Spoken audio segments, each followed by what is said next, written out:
Bonsoir, ravi de vous retrouver comme chaque mercredi pour ce nouveau numéro de la semaine éco. Ce soir, nous nous intéressons aux zones d'activité qui vont bientôt dépendre des communes. Le président de la République a ordonné tout récemment le placement de ces zones sous tutelle des assemblées populaires communales. Il s'agit en fait de mettre ce foncier à disposition des premiers représentants du peuple, à savoir les élus locaux, ce qui devrait permettre de définir avec exactitude les besoins réels de chaque région en termes d'activité économique. Ce patrimoine souvent gâché et non exploité pourra également servir d'une rampe de lancement pour de jeunes entrepreneurs et des startups. Mais avant cela, nous allons essayer de comprendre comment sont gérées ces zones d'activité actuellement et surtout par qui. Et nous aborderons également d'une manière plus globale la question du foncier industriel avec nos invités qui sont avec nous ce soir, à commencer par M. Mourad Semer, président de l'APC de Mouradia. Bonsoir. Bonsoir. Et puis nous avons avec nous par téléphone Adel Benchassi, chef d'entreprise, président du Conseil national pour la promotion de la PME. Adel Benchassi, bonsoir. Bonsoir, bonsoir à tous. Et puis notre troisième invité, Lounès Messaoudi, architecte et urbaniste. Bonsoir et merci d'être venu. Bonsoir, merci pour votre... Voilà, nous tenons à préciser que nous avons adressé une invitation également au ministère de l'Industrie. L'invitation qui a été malheureusement déclinée pour cette fois, mais nous n'espérons pas d'avoir un représentant du département de l'industrie pour nos prochaines émissions. Voilà, et nous allons tout de suite entamer le débat avec vous, Monsieur Semer Mourad. Je rappelle que vous êtes président de l'APC de Mouradia. Alors, la première question, comment sont gérées aujourd'hui ces zones d'activité et par qui? Bonsoir, Monsieur Antoine. Ces zones actuellement sont gérées par le ministère de l'Industrie. Il y a une EPIC, c'est l'ANIREP, qui gère ce patrimoine foncier. C'est un patrimoine foncier industriel. Donc il est géré pratiquement par une EPIC. Voilà. Très bien. Donc elle dépend pour l'instant du ministère de l'Industrie, mais aussi des wilayas, c'est cela? Voilà, c'est l'EPIC l'ANIREF. Oui. D'accord. Est-ce que les présidents d'APC, en tout cas vous êtes plutôt content que ces zones d'activité reviennent vers la gestion des APC? Écoutez, comme vous avez dit tout à l'heure, c'est une décision de Monsieur le Président de la République, c'est-à-dire de céder ces zones au président d'APC. Donc c'est un processus de décentralisation qui commence, qui vient d'être entamé. Parce que vous savez, la gestion des affaires au niveau de toutes les institutions, c'est une centralisation, c'est-à-dire au niveau de la base qui est la commune, les communes sont bridées, c'est-à-dire il n'y a pas cette volonté d'innover ou d'entreprendre. Donc avec cette décision, je crois que les maires auront les coups des franches pour c'est-à-dire entamer ce processus de développement local. C'est très important. Comme ça, chaque entrepreneur aura, je dirais, son espace un espace adéquat pour développer son entreprise. Ces zones industrielles, c'est des vecteurs pour les entreprises, surtout pour la création d'emplois. Ce qui est important pour une commune qui est là, qui fait face à des demandes d'emploi, c'est-à-dire le chômage qui est en constante croissance. Donc là, je crois que les PAPC pourront faire face à ce phénomène. Très bien. Alors, nous allons adresser la même question pratiquement à Adel Benchassi. Vous nous entendez? Oui, tout à fait, très bien. Alors, très bien. Je rappelle que vous êtes chef d'entreprise et président du Conseil national pour la promotion de la PME. Quand vous avez entendu parler de cette décision du président de la République de mettre sous tutelle les zones d'activité, alors comment vous avez accueilli cette nouvelle? Bon, écoutez, on va pas aller par anticipation, mais en tous les cas, à mon sens, je pense que c'est très positif. Monsieur le PAPC d'El Mouradia a parlé de décentralisation, c'est tout à fait juste, et surtout, le mot auquel je suis très sensible, qui est le développement local.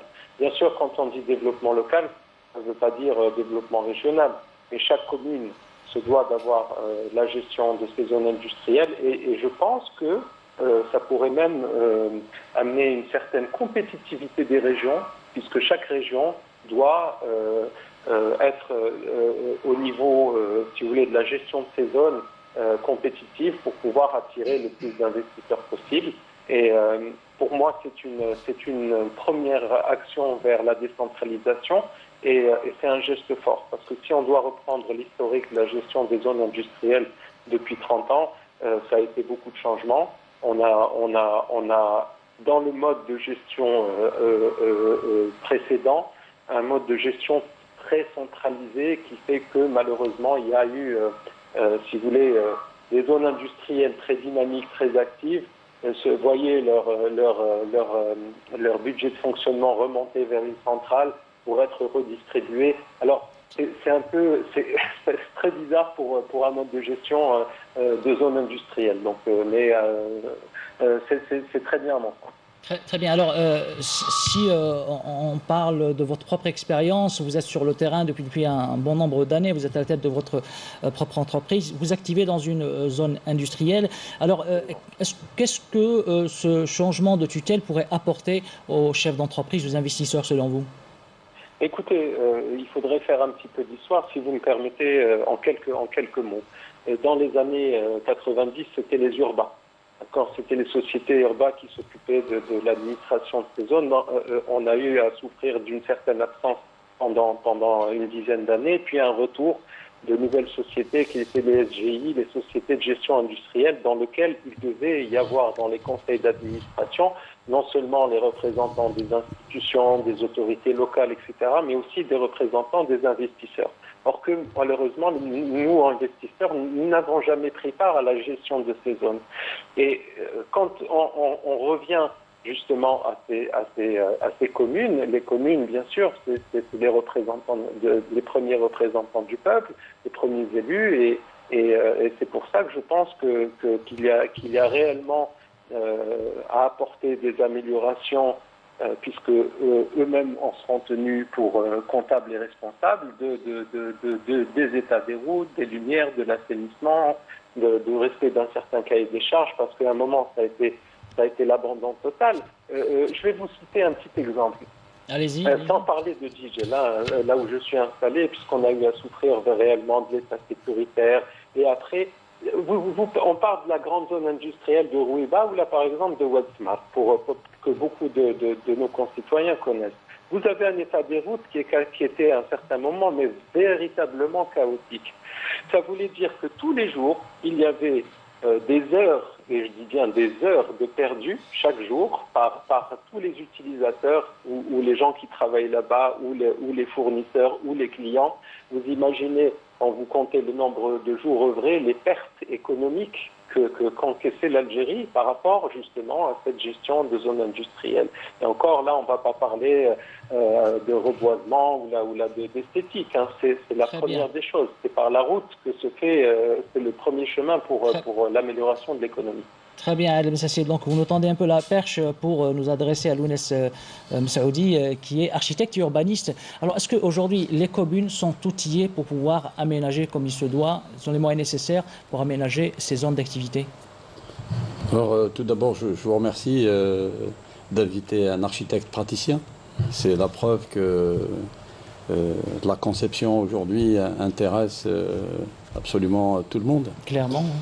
Et donc pour nous, concepteurs, toutes ces zones sont des territoires de la République.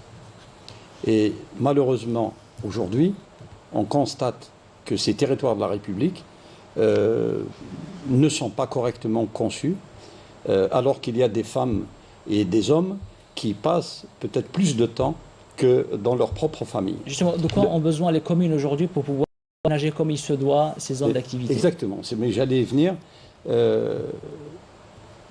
Pour nous, concepteurs, nous avons en face de nous une maîtrise d'ouvrage que, bien entendu, nous souhaitons former et outiller pour nous fournir des programmes. Nous n'avons pas la science infuse, nous répondons à une attente, nous répondons à des besoins donc dans le cadre d'aménagement de ces zones.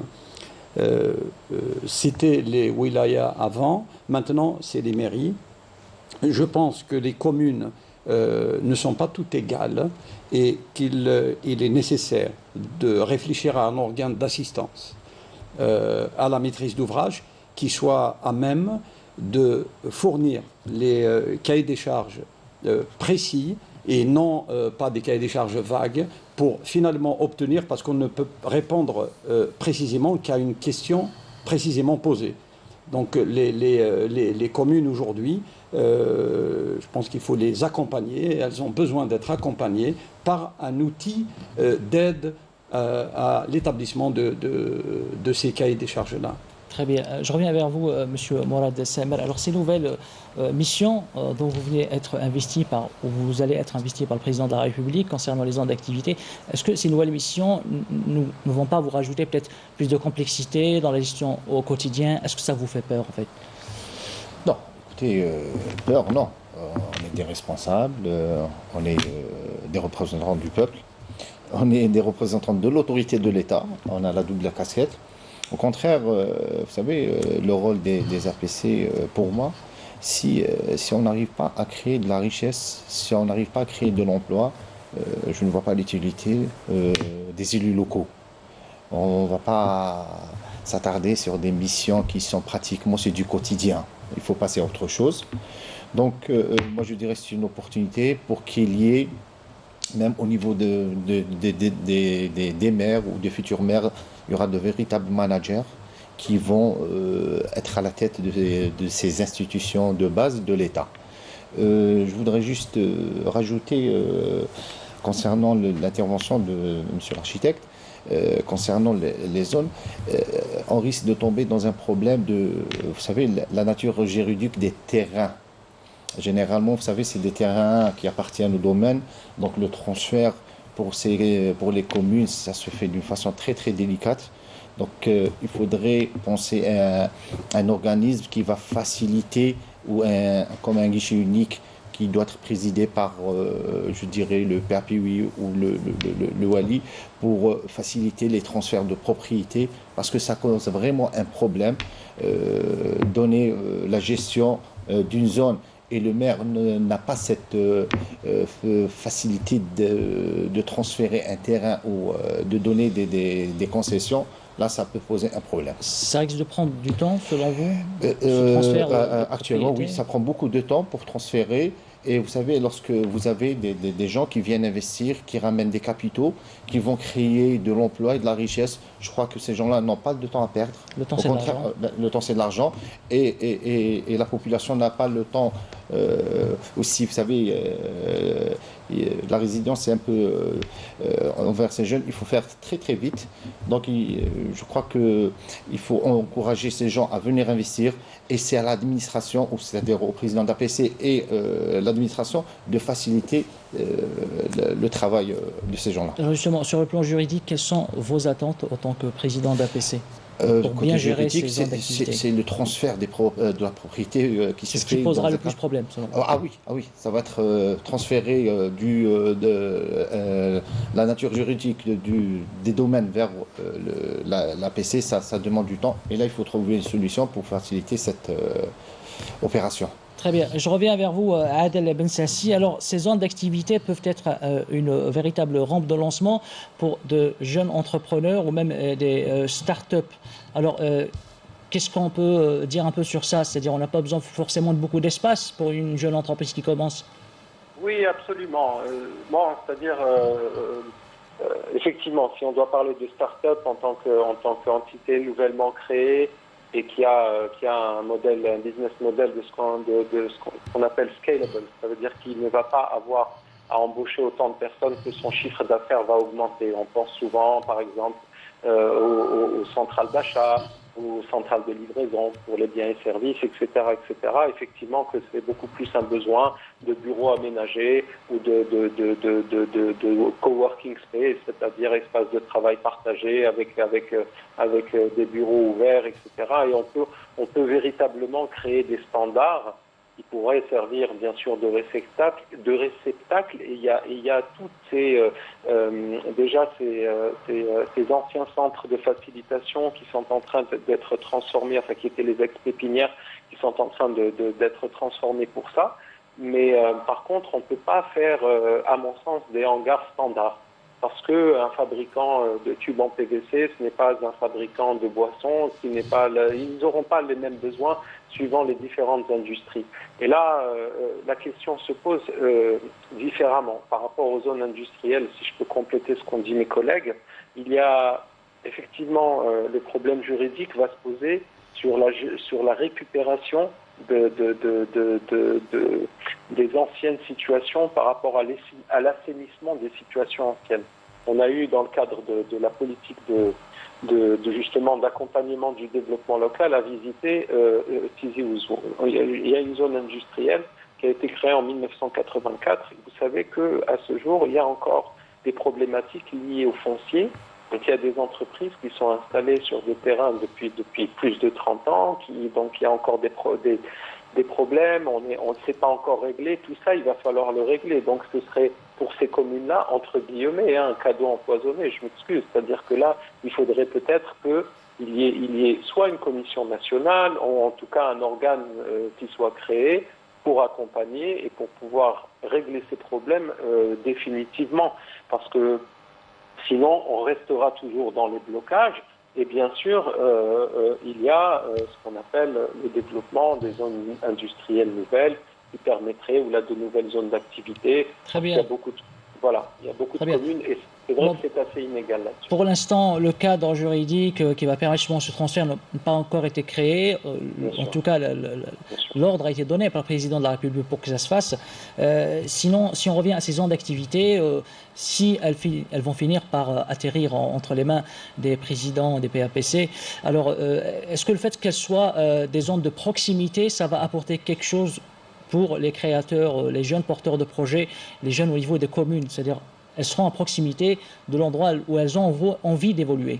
Même pour les chefs d'entreprise, même pour les PAPC, ce sera plus facile d'identifier les talents et les possibilités qui existent au niveau de leur commune.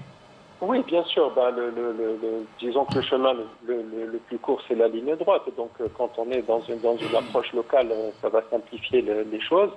Après se pose le problème d'égalité des régions, enfin des communes. Vous avez des communes qui sont montagneuses, ne vont pas avoir les mêmes opportunités qu'une commune on va dire qui est sur un terrain plat, que ce soit le haut plateau ou les grandes zones du sud, etc. Donc il ne faut pas se leurrer. Là encore, chaque commune, à mon avis, vous savez, sur le côté développement local, pour cette question, elle va, à mon sens, si j'ai bien compris, vers ça, il faut mettre en valeur les différents avantages comparatifs de chaque région. Si vous êtes dans les hauts plateaux où vous n'avez pas de problématique de terrain, il y a des activités qui sont, on va dire, qui ont besoin de beaucoup de place qu'il faut implanter là-bas. Il y a des régions peut-être qui vont être plus arboricoles ou là agricoles, où il va falloir peut-être faciliter des micro-zones qui vont faire dans l'agro-transformation, et ainsi de suite. Ce serait ça qu'il faudrait peut-être favoriser, et vraiment le développement local et va faciliter, mais il faut que les choix soient stratégiques et bien établis, en proximité avec les élus, et à mon sens, c'est ce que veut le président de la République. C'est à mon avis, la première stratégie. Voilà, donc on pose la question maintenant à l'architecte urbaniste Lounès Messoudi. Quel conseil donneriez-vous aux APC pour qu'elles puissent bien optimiser justement ces espaces? En fait, on le constate tous, ces zones industrielles aujourd'hui ne sont pas du tout accueillantes et ont une image absolument négative. Je viens d'entendre parler de start-up. Allons-y, puisqu'on est en train de former des centaines et des centaines de concepteurs, de créateurs, de designers. Mettons-les en concurrence sur la base de cahiers des charges ouverts, sans obligation de moyens colossaux, car c'est une prestation intellectuelle qui permettrait à des jeunes d'accéder à la commande publique sur la base de concours d'idées, parce que nos zones industrielles aujourd'hui ont réellement besoin d'un changement d'image. Un investisseur qui va aller dans une zone où il n'y a pas d'espace extérieur, où il y a absolument zéro importance donnée au paysage, il n'a pas envie d'y être. On a tous visité des zones industrielles. On a envie de repartir aussi vite qu'on est arrivé. Du coup, ce travail-là dont on est en train de parler, qui doit être fait par les concepteurs, qu'on le veuille ou pas, de toutes les façons, nous subissons. Soit on prend les devants et on fait un travail de conception en amont pour obtenir des espaces confortables et agréables à partager. Surtout pour des primo-investisseurs. Et exactement. Puisque j'ai entendu parler de start-up, moi j'ai réagi en disant, prenons des jeunes concepteurs, nous avons des jeunes talents, dans ce pays. Moi, j'ai assisté à plusieurs reprises à des jurys de fin d'études dans les départements d'architecture ou à l'école d'architecture d'Alger. J'étais à chaque fois agréablement surpris de voir à quel point ces jeunes arrivent à aller dans un travail de détail. Lorsqu'ils sortent de l'école, mais c'est toute autre chose. On leur dit, écoutez, vos qualités créatrices, vous les mettez de côté. Maintenant, il faut posséder des véhicules, il faut avoir des surfaces, on doit absolument... Oui. Est-ce que au niveau des communes, ils doivent penser, par exemple, avec un petit espace, on peut faire une maison de l'entrepreneuriat, une friche pour les jeunes entrepreneurs. Est-ce qu'on va aller vers ces modèles-là? Mais totalement, parce que qui dit start-up dit des jeunes. Moi, je trouverais naturel que des jeunes créateurs conçoivent des espaces pour ces jeunes-là qui partent, parce que, comme je vous l'ai dit, l'architecture, nous la subissons. Si on ne prend pas les devants, nous vivons dans des espaces extérieurs partagés qui ne sont pas de bonne qualité. Nous aurons des trottoirs qui ne sont pas correctement dessinés. Nous irons dans des écoles qui ne seront pas adaptées. Et vivons, pour beaucoup de nos concitoyens, dans des maisons où ils se sentent mieux à l'extérieur que chez lui. Donc notre travail à nous, et c'est pour ça aussi que je vous remercie de l'invitation, je trouve qu'on devrait, nous architectes, faire plus de travail de sensibilisation pour dire que l'architecture, ça n'est pas une demande administrative qu'on ferait à monsieur le maire pour demander un permis de construire. C'est une conception d'espace qui doit être cohérent par rapport à l'activité qui doit... Je prends un exemple tout simple. Est-ce que les zones d'activité qui vont dépendre des communes peuvent être exploitées, notamment en hauteur, dans le sens une bâtisse, plusieurs étages dédiés à l'entrepreneuriat? Je vous remercie pour votre question, monsieur. De toutes les façons, nous sommes en train de consommer du foncier qui n'est pas renouvelable. Donc si on veut continuer à consommer toutes nos terres agricoles, il n'y a qu'à continuer comme ça.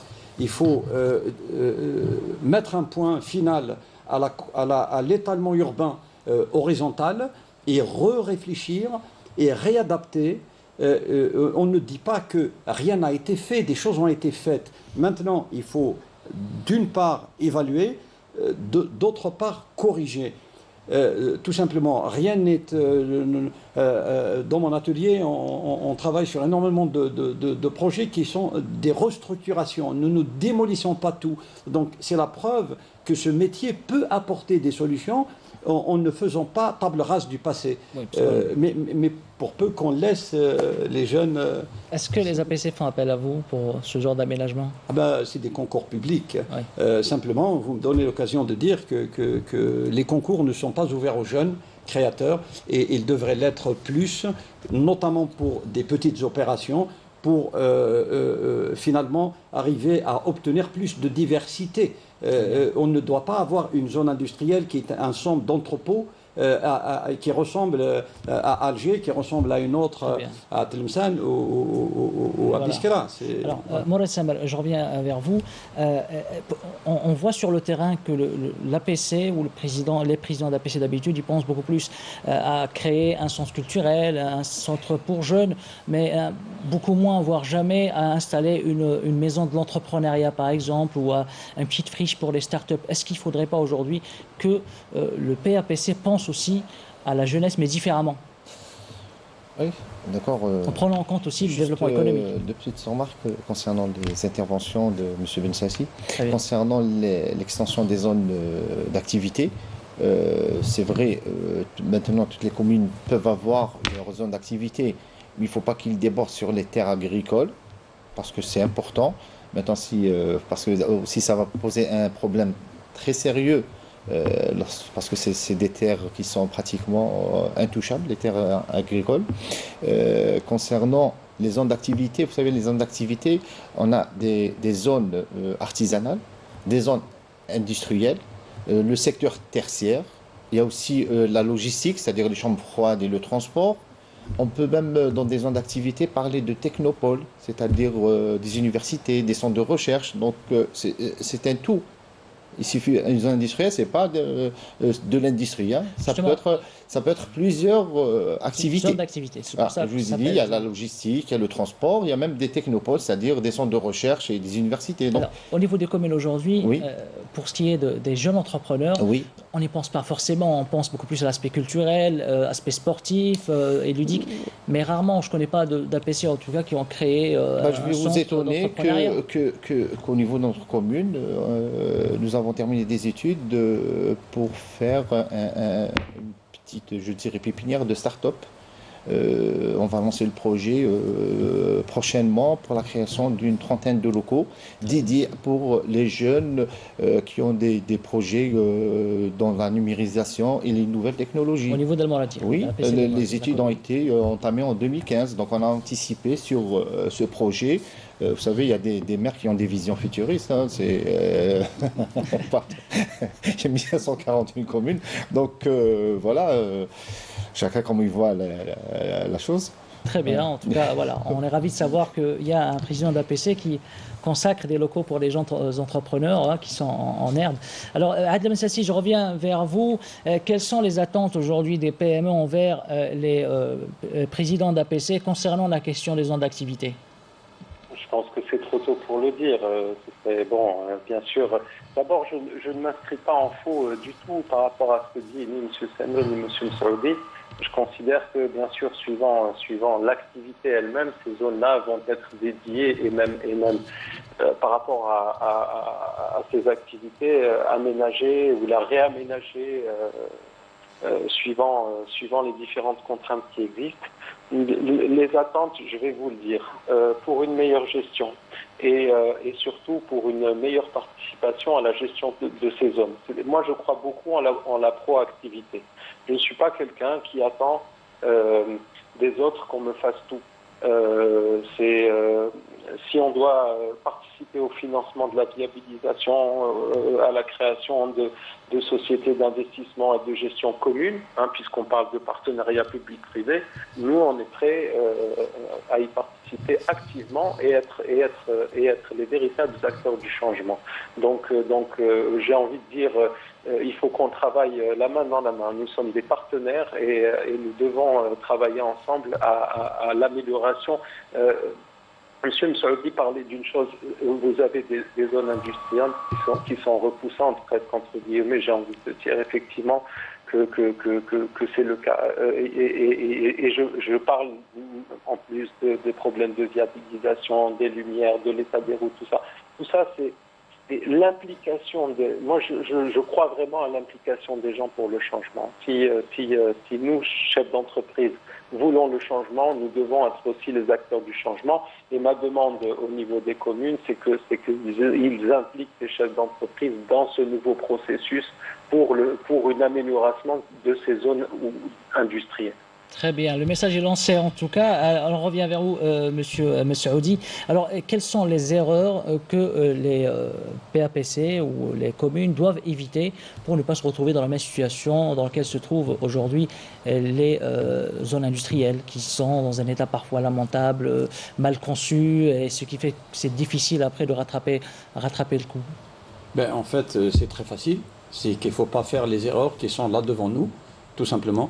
Quelles sont ces erreurs qu'il faut éviter justement? Les erreurs, c'est que les zones d'activité, les zones industrielles, qui normalement devraient être des lieux de vie, sont des lieux qui sont tout sauf accueillants, où par exemple, vous pouvez difficilement trouver où déjeuner, vous ne pouvez pas trouver où passer la nuit. Si vous vous déplacez, nous avons un grand pays, vous allez d'une frontière à l'autre et que vous devez passer la nuit, vous avez affaire avec un industriel, vous devez aller en ville pour dormir. Il y a, si vous voulez aujourd'hui, les zones, on doit y réfléchir pour qu'elles deviennent des quartiers vivants, y compris la nuit. Il y a des zones de par le monde où ces zones-là sont pourvues de restaurants, où Silicon Valley, les familles... par exemple, aux États-Unis, pour prendre cet exemple. Exactement, voilà. Exactement, parce qu'aujourd'hui, ce sont des territoires, arrivés la nuit, on les fuit. elles sont pour même le positionnement. De toute façon, on va en parler. La répartition sur le territoire de ces zones doit être mûrement réfléchie. Il faut les rendre attractives. Mais par rapport au développement urbain des villes, il y a des zones, si je prends par exemple un endroit que je connais bien, c'est Chlef, la zone de Wetzli, elle est finalement à l'entrée de la ville. Il y a des zones qui empêchent le développement urbain normal de la ville. La ville d'Alger, on n'a fait que repousser finalement les zones industrielles depuis le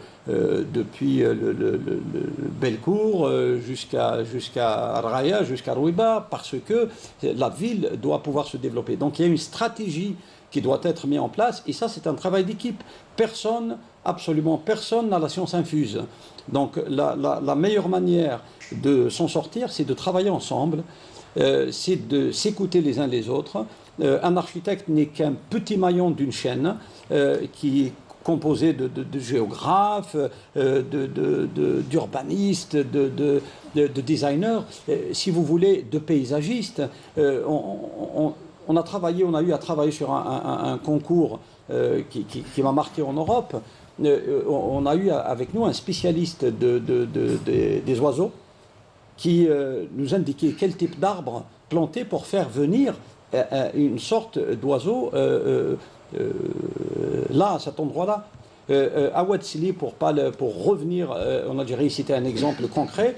Les cigognes aujourd'hui, après avoir abattu les arbres qui sont très hauts, qui sont les eucalyptus, vont nicher sur des poteaux électriques et créent quand même des problèmes, des désagréments avec tout autour des poteaux électriques. C'est une réalité. Donc les erreurs à ne pas refaire... Il faudra aussi maturer les études, faire attention... C'est absolument essentiel. Prendre en considération beaucoup d'éléments. C'est absolument essentiel, mais nous avons sur le terrain des erreurs qui ont été faites qu'il faut... On n'a aucune excuse de les refaire, puisqu'elles ont déjà été faites. Donc il faut les éviter à l'avenir. Très bien. Je reviens à vous, M. Samer. Est-ce que il y a beaucoup... Bon, vous n'avez pas forcément beaucoup de foncier, mais est-ce qu'il y a, au niveau de certaines communes qui n'ont pas forcément beaucoup de foncier à récupérer pour qu'ils soient transformés en zone d'activité, est-ce qu'ils peuvent récupérer autre chose, par exemple des biens immobiliers qui peuvent se transformer aussi en une zone d'activité? Bon. Concernant la gestion des zones d'activité, concernant leur conception, comme a dit M. Audi, vous savez, le plus important, c'est l'accessibilité à ces zones. Le déplacement du personnel qui va travailler et qui va, c'est-à-dire pour les besoins, le déplacement. Il y a la sécurité qui est importante dans ces zones et tout ce qui va avec l'assainissement, les AOP. Donc, il faut bien aménager ces zones pour être attractives. Il ne faut pas faire des erreurs. Je pense que les maires ne feront jamais ça.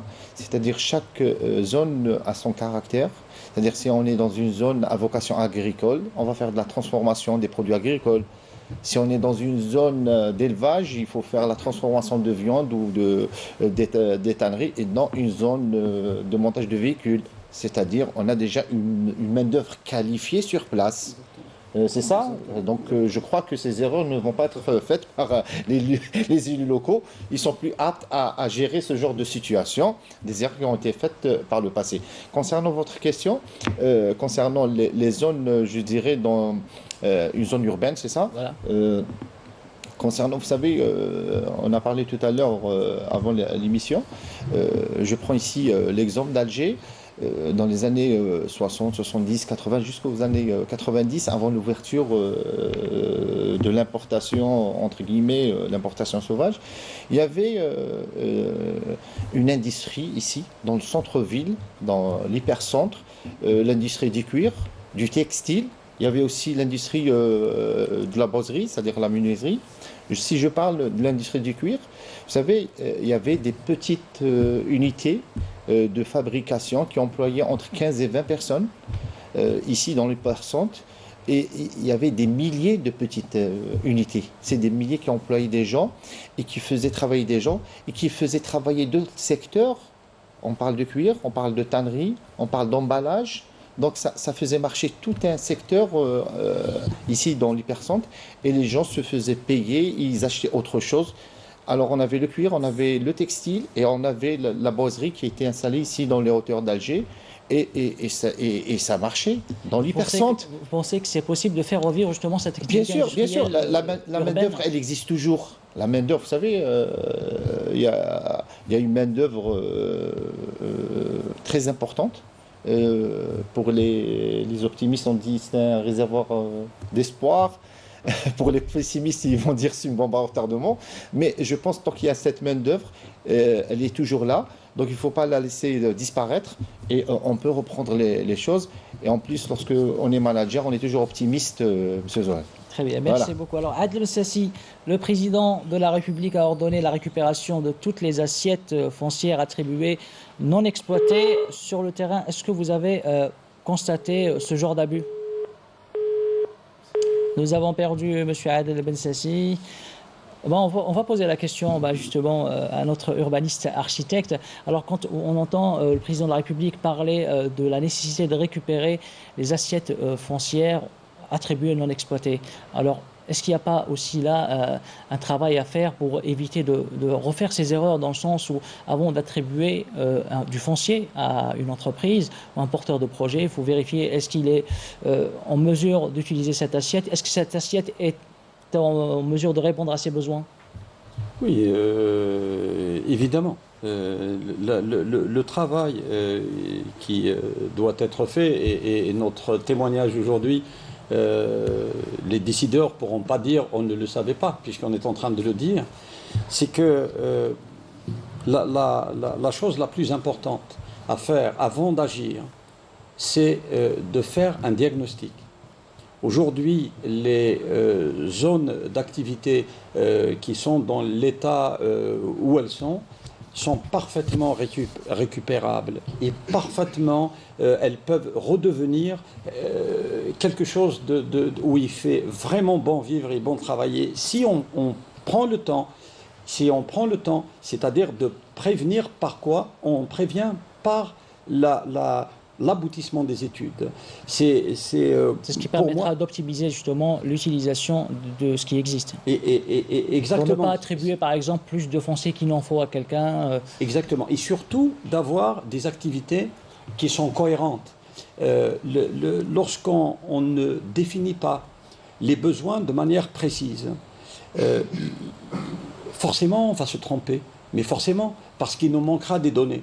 Donc, de réunir absolument toutes les données avant d'agir. Les opérateurs économiques, il y a des opérateurs où ils sont compatibles d'être sur la même zone, d'autres qui doivent être, si on parle, on a parlé tout à l'heure des zones où il y a de l'agroalimentaire, on ne va pas mélanger des matériaux de construction dans ces zones-là. Ça paraît évident que de le dire. Je pense que nous avons récupéré Adel Bensassi. Vous êtes avec nous? Oui. Adel Bensassi? Oui, je suis là. Voilà, donc je vous posais la question. Alors, quand vous entendez le président de la République évoquer la nécessité, ordonner à l'exécutif de récupérer les terrains ou les fonciers attribués non exploités, est-ce que vous qui êtes sur le terrain, vous êtes d'ailleurs installé dans une zone industrielle, vous avez constaté ce genre d'abus? Bon, écoutez, il y a effectivement un certain nombre de terrains qui ont été attribués à des aventuriers, on va dire, pour certains pour l'utilisation de concessions pour garantir des financements, d'autres pour des choses un peu plus, on va dire, des sujets de malversation. Mais ça, c'est pas à la justice d'en juger, mais réellement, si on doit parler d'optimisation on va dire de l'activité industrielle, il y a d'autres risques. On ne va pas mettre tous les investisseurs dans le même panier. Il y a un problème de manque de visibilité, de stabilité juridique et de risque de marché, puisque, comme on le disait tout à l'heure, le temps économique est différent du temps administratif. Donc, certaines personnes, bien sûr, s'investissent sur un créneau et puis Je vais vous donner un exemple. On a été, c'était la caravane du Sud avec un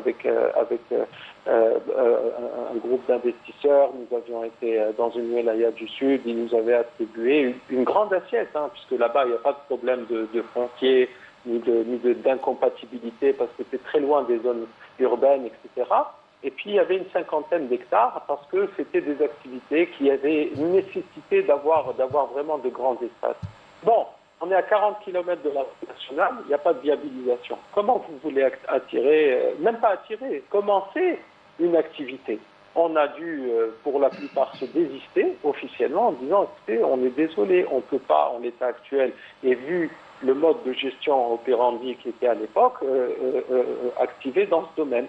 Et moi, je voudrais revenir sur la petite manufacture, parce que M. Semer a parlé de la petite manufacture, et moi, je suis très sensible à cette activité que j'ai vue, notamment pour faire un peu de benchmarking en Turquie. Vous avez parlé de l'industrie du cuir, vous avez parlé de l'industrie du textile, qui représentait réellement dans le bassin algérois une activité importante. Et comme vous disiez, ce sont des petits ateliers. Moi, je suis d'accord qu'il ne faut pas aller chercher la quadrature du cercle. Nous avons des avantages comparatifs, et notamment pour Alger et même les centres urbains, pour la petite manufacture et qui n'a pas besoin forcément de personnel très qualifié. Moi, je vais revenir, je vais vous dire, un pessimiste n'est qu'un optimiste averti. Après tout, ça ne veut pas dire qu'on n'est pas capable de le faire. Moi, je crois qu'il faut regarder vraiment les avantages qu'on a. Et les microzones sont faites pour des activités, les zones plutôt agricoles et ainsi de suite. Par contre, évidemment, et je rejoins complètement M. Msaoudi, il y a des cahiers des charges à mettre en place. Mais juste une chose, par rapport aux zones existantes, au-delà de la récupération des actifs industriels qu'il faudrait faire, ça rentre dans le cadre de l'assainissement de façon générale, il y a quand même un respect du cahier des charges existant qu'on a complètement oublié. Écoutez, moi je suis dans une zone industrielle, les gens ont monté des murs de 5 mètres, il n'y en a pas un qui a respecté le cahier des charges initial, c'est-à-dire un muret d'1,50 m avec une visibilité de la lumière qui rentre, le respect des normes environnementales, parce qu'on n'en a pas suffisamment parlé aussi, au-delà du côté route, lumière, etc. Il y a des pollueurs. Il y a des pollueurs. Il faudrait arranger un peu ça. À quoi est dû se laisser aller justement au niveau des zones industrielles? Et le fait que justement ça ne réponde pas aux gestionnaires des zones. Pourquoi? Si on doit parler juste de l'environnement, vous avez un pollueur qui est votre voisin. Le pollueur, il répond à qui? À la direction de l'environnement, mais pas à la zone industrielle pour autant. Et puis il y a toujours un peu ce chantage, ah mais oui, moi je fais vivre tant de familles, donc qu'est-ce que je fais si je dois dépolluer? Mais enfin, vous faites vivre tant de familles, mais si vous polluez, vous risquez d'en tuer autant, ou si ce n'est plus. Donc il y a un moment où il faut remettre les choses en leur état. Et comme disait M. Msaoudi, pour en faire des zones industrielles quand même un peu agréables, ou d'activités humaines, où on passe, sincèrement, on passe tous beaucoup plus de temps au bureau ou à l'usine que chez nous. Donc faisons en sorte que ça marche. Très bien. Alors, on revient vers vous, Monsieur Msaoudi. Est-ce qu'on peut réaménager les zones d'activité en l'absence un peu du respect du PDO et surtout en l'absence d'un schéma national d'aménagement du territoire? Ça semble compliqué. Je reviens, je suis d'accord avec ce que vient de dire M. Bensassi, et ça m'a bien plu qu'il parle de la hauteur d'un mur. Parce qu'à l'intérieur, le PDO est une chose, qui est le plan d'aménagement urbain, le POS qui est le plan d'occupation des sols pour les téléspectateurs, ça concerne la commune, et à l'intérieur de zones d'activité industrielle, c'est géré par un règlement qui est appliqué pour ces zones. Ce règlement doit être, bien entendu, signé par tous les opérateurs. Et il doit être opposable à ces opérateurs-là. Il doit être extrêmement précis. La hauteur d'un mur est très importante parce qu'elle est faite pour une personne qui marche. Donc on marche, on a une perspective, et cette perspective-là doit être travaillée pour qu'elle soit le plus agréable possible. Si vous avez une partie, un mur qui respecte la hauteur qui a été préconisée, et un autre qui monte son mur de 6 mètres, un autre qui le casse et qui met un autre matériau en remplacement de ce mur-là qui devait être de tel matériau et de telle couleur, et ben on commence à avoir de l'anarchie. Et cette anarchie-là, en fonction de son importance, et ben donne envie aux bons élèves de quitter ces gens-là, de partir, parce qu'il y a trop de nuisances, il y a trop de dépassements. Et là, si je peux faire le parallèle, il faudrait que ce soit comme sur l'autoroute. On sait qu'on peut rouler vite, mais si on se fait attraper, ben, on perd son permis. Voilà. Comment déterminer toutes ces normes au niveau local en l'absence d'un schéma national qui détermine l'aménagement du territoire? Mais le schéma national, il faut y aller. Le schéma national, encore une fois, est une chose, et le local, on est une autre, vous, et la zone. En tant qu'urbaniste, vous avez peut-être besoin d'avoir une visibilité sur le long terme. Mais complètement. Voilà. C'est nécessaire aussi d'avoir un schéma national d'aménagement du territoire. Parfaitement. C'est un travail, comme je vous disais tout à l'heure, nous ne sommes que de petits architectes qui sommes un maillon de la chaîne, depuis le géographe, l'aménagement du territoire. Ce n'est pas un travail qui est fait par une seule personne. C'est un problème d'échelle. Du géographe jusqu'au designer, on travaille sur des échelles, on a l'habitude d'intervenir à des échelles différentes. Un designer va dessiner une fourchette, un architecte dessinera une maison, un urbaniste un quartier de ville, un géographe va s'intéresser à l'ensemble du territoire. Pour illustrer mon propos, par rapport à ce que je disais tout à l'heure, de ces zones industrielles qui devraient normalement être un petit peu en concurrence dans le sens qualitatif, une concurrence positive, laquelle sera pour attirer, laquelle sera le mieux aménagée, la plus agréable pour attirer les investisseurs. Je prends l'exemple de l'autoroute Est-Ouest que tout le monde connaît. Sur cette autoroute qui relie de la frontière ouest à la frontière est, traverse tout notre pays et traverse des paysages très différents. Sur ces autoroutes-là, nous avons des aires de repos. Donc, où on est censé donc s'arrêter, prendre du carburant, se reposer un peu. Ben, ces aires de repos, quasiment se ressemblent toutes. Moi, ça me dérange en tant que concepteur de me dire que ces aires de repos, normalement, devraient être la vitrine de la région que je traverse, si je ne la connais pas. Et alors que là, on a une espèce d'uniformisation. Et cette uniformisation devient, vous vous arrêtez, vous ne savez même pas où vous êtes. Si vous fiez à cette terre-là, il y a on le voit de par le monde, les aires de repos sont quasiment toutes différentes. Elles cherchent toutes à attirer, à vous attirer pour vous reposer. En fait, il y a plus de concurrence aussi, plus d'acteurs. Oui, ben, même avec le même acteur, on peut se faire dans la diversité et pas dans l'uniformisation. Pour revenir aux zones d'activité, M. Samer, aujourd'hui, on demande au PAPC de travailler davantage pour créer de l'activité, pour aller vers l'économie.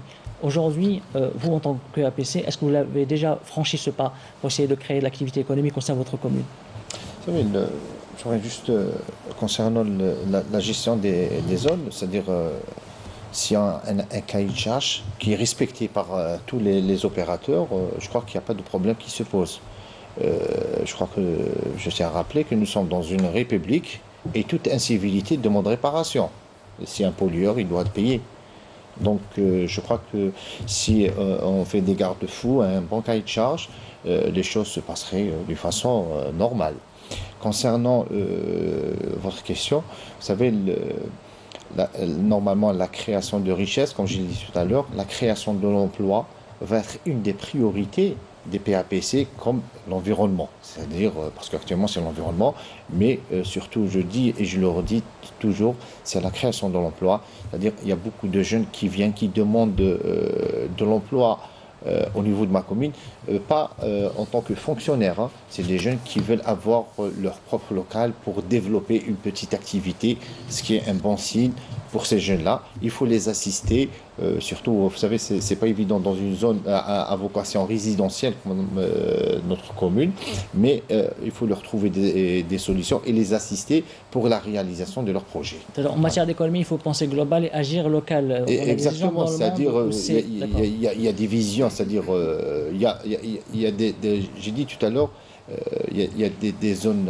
à vocation artisanale, industrielle et tertiaire, c'est-à-dire c'est des services, ça peut être dans la communication, ça peut être dans l'architecture. Donc on peut aider ces gens-là à avoir leur propre, je dirais, petite entreprise et à la développer. Voilà. Très bien. Monsieur Adel Bensassi, vous êtes toujours avec nous? Ça va. Monsieur Adel Bensassi? Oui, je vous entends. Très bien. Alors, est-ce qu'il ne faudrait pas tout d'abord assainir le foncier industriel existant avant de réfléchir à la création de nouvelles zones industrielles? Écoutez, c'est très difficile, ce sont des processus qui prennent du temps. D'accord. Donc, je ne sais pas, je pense que le temps ne joue pas en notre faveur, vu la crise économique qui est en train de traverser le monde suite à cette pandémie, que nous espérons passer rapidement, mais qui, malheureusement, nous voyons un peu perdurer. Donc oui, récupérer le foncier industriel, ça reste un objectif, c'est-à-dire qui n'est pas à remettre en question, mais peut-être faudrait-il mettre, c'est-à-dire savoir de quel foncier industriel il s'agit. On parle de quoi? De 10, 20, 30, 40, 50% des zones. Et encore, je ne pense pas que toutes les zones soient dans la même situation. Donc, il ne faut pas non plus, c'est-à-dire faire une caisse de résonance ou là d'un prérequis, dire si on ne récupère pas, on ne va pas avancer. Donc là, je me permets de mettre un bémol. Ce n'est pas par la récupération qu'on va régler le problème du foncier industriel. Il y a suffisamment, je pense, d'espace dans notre beau pays pour qu'on puisse mettre en place soit de nouvelles zones viabilisées, soit, et encore une fois, moi je parle de nouvelles solutions. Là, on est dans une situation économique où il faut que chaque commune, comme vous l'avez si bien dit, agisse comme une entité économique. D'accord ? Monsieur le Président de l'APC l'a bien dit. Les maires maintenant agissent, j'ai envie de dire, pratiquement comme des chefs d'entreprise où ils vont devoir gérer les entrées et les sorties. Donc leur intérêt, bien sûr, en ayant des zones d'activité qui soient dynamiques, c'est de faire rentrer de l'argent par la fiscalité ordinaire et pouvoir ainsi financer les différentes actions de développement de la commune, de l'aménagement des territoires, etc., etc. Et donc là, il y a des solutions. Je ne veux pas avancer, mais par contre, il y a des propositions à faire. Et comme disait M. Msaoudi, je pense qu'on est chacun un maillon de la chaîne, il faut travailler ensemble. On peut travailler sur de la création de sociétés d'investissement et de gestion de zones, on peut travailler vraiment sur différents modèles, mais encore une fois, à mon avis, et l'intérêt... Oui, d'aménagement. Et l'intérêt pour nous, c'est que ça marche. L'intérêt, c'est ça, c'est de trouver des solutions, en fait. Voilà, il ne reste pas beaucoup de temps. Alors, une dernière question, ce sera pour nos deux invités qui sont avec nous sur ce plateau. Est-ce qu'il n'y a pas trop d'acteurs qui sont impliqués dans la gestion du foncier industriel et celui destiné à l'agriculture? Moi, ce que je constate en tant qu'architecte, lorsqu'on a plusieurs interlocuteurs, lorsque les responsabilités sont diffuses, on met plus de temps pour que les projets aboutissent. L'important pour nous, c'est d'avoir une maîtrise d'ouvrage formée, une maîtrise d'ouvrage qui joue réellement son rôle pour finalement, le travail, c'est un travail d'équipe. Ça n'est pas, il n'y en a pas un qui peut travailler tout seul dans son coin. Hein. Très bien. Voilà. Je sais la même question. Est-ce qu'il n'y a pas trop d'acteurs qui sont impliqués dans la gestion? Il y a beaucoup d'acteurs qui interviennent. Le président de la République a donné ordre au gouvernement de penser à la création d'une entité nationale qui est en charge du foncier. Le président de la République est au courant, il était au niveau des collectivités locales, il était Wali, donc il connaît vraiment ce problème. Le président de la République parle toujours de bureaucratie, c'est un phénomène très récurrent ici. Donc, puisqu'il y a beaucoup d'intervenants, l'idéal serait de faire au niveau local, c'est-à-dire au niveau des wilayas, ce qu'on appelle un guichet unique d'investissement. C'est-à-dire on réunit tout le monde, le wali, le président d'APC, le cadastre, les domaines, et on règle ces problèmes en une question de 15-20 jours. Parce que le temps il passe. Et comme vous savez, nous dépendons toujours des hydrocarbures. C'est une économie à 80 complètement. Et lorsque les prix chutent, tous les indicateurs macroéconomiques vers au rouge, et c'est la panique générale du premier responsable au dernier patriote. Donc il faudrait penser autrement, laisser les gens entreprendre, la liberté d'entreprendre et d'innover, et on sauvera notre pays, Inch'Allah. Très bien, merci. Voilà, c'était la dernière intervention. Voilà, nous arrivons au terme de cette émission. Merci de nous avoir suivis. Je remercie également nos invités d'y avoir participé. Je rappelle qu'il y a sur ce plateau Mourad Samer, président de l'APC d'Al-Mouradia, Younes Messoudi, architecte et urbaniste, et par téléphone depuis Jijel, Adel Ben Sassi, chef d'entreprise. Bonne continuation avec le reste de nos programmes sur Canal Algérie.